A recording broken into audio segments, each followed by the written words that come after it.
നമ്മുടെ ശരീരത്തിലെ vitamin D deficiency നമ്മുടെ മെന്റൽ ഹെൽത്തിനെ എങ്ങനെ ബാധിക്കുന്നു എന്നതിനെ കുറിച്ചാണ് ഇന്ന് നമ്മൾ സംസാരിക്കാൻ പോകുന്നത്. വൈറ്റമിൻ ഡിയുടെ അളവ് 20-നേക്കാളും കുറഞ്ഞാൽ നമ്മുടെ ശരീരം കാണിക്കുന്ന 8 മെന്റൽ സിംറ്റംസ് എന്തൊക്കെയെന്ന് നോക്കാം. ഇതിൽ ഫസ്റ്റ് വൺ വരുന്നത് മൂഡ് സ്വിങ്സ് ആണ്. Second one anxiety. Third one വരുന്നത് low interest in daily activities, അതായത് ദൈനംദിനമായിട്ട് ചെയ്യുന്ന കാര്യങ്ങളിലൊക്കെ താല്പര്യമില്ലാത്തൊരവസ്ഥ.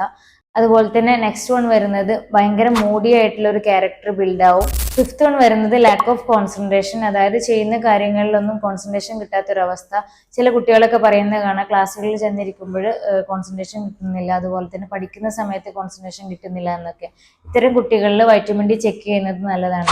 അതുപോലെ തന്നെ നെക്സ്റ്റ് വൺ വരുന്നത് ഇത്തരം ആളുകൾ ഭയങ്കര ഹോപ്പ്ലെസ് ആയിട്ടുള്ള ആൾക്കാരായിരിക്കും. എന്തെങ്കിലും ഒരു കാര്യം ചെയ്യുകയാണെന്നുണ്ടെങ്കിൽ ഭയങ്കര ഹോപ്പ്ലെസ് ആയിരിക്കും. ഇതിൽ പ്രത്യേകം ശ്രദ്ധിക്കേണ്ട ഒരു കാര്യം എന്താണെന്ന് വെച്ചാൽ ഇത്തരം ആളുകളിൽ ഭയങ്കര സൂയിസൈഡൽ തോട്ട്സ് ഉണ്ടാവും, അതുപോലെ തന്നെ സൂയിസൈഡൽ ടെൻഡൻസി ഉണ്ടാവും. ഇത്തരം ലക്ഷണങ്ങൾ നമ്മുടെ ശരീരം കാണിക്കുന്നുണ്ട് എന്നുണ്ടെങ്കിൽ നിങ്ങൾ വൈറ്റമിൻ ഡി ചെക്ക് ചെയ്യുക. എന്നാൽ ഇത് വൈറ്റമിൻ ഡി കുറഞ്ഞാൽ മാത്രമേ ഉണ്ടാകൂ എന്നല്ല, വൈറ്റമിൻ ഡി കുറഞ്ഞാലും ഇത്തരം ലക്ഷണം നമ്മുടെ ശരീരം കാണിക്കും. അതുപോലെ തന്നെ ശ്രദ്ധിക്കേണ്ട ഒരു കാര്യം എന്താണെന്ന് വെച്ചാൽ വൈറ്റമിൻ ഡി സപ്ലിമെന്റ്സ് നിങ്ങൾ എടുക്കുന്നുണ്ട് എന്നുണ്ടെങ്കിൽ മാക്സിമം ഡോക്ടറുടെ നിർദ്ദേശപ്രകാരം മാത്രം എടുക്കാൻ ശ്രദ്ധിക്കുക. കാരണം എന്താണെന്ന് വെച്ചാൽ വൈറ്റമിൻ ഡിയുടെ അളവ് എത്രത്തോളം കുറവുണ്ട് എന്നതിനനുസരിച്ചായിരിക്കും അതിന്റെ പ്രിസ്ക്രിപ്ഷൻ വരുന്നത്.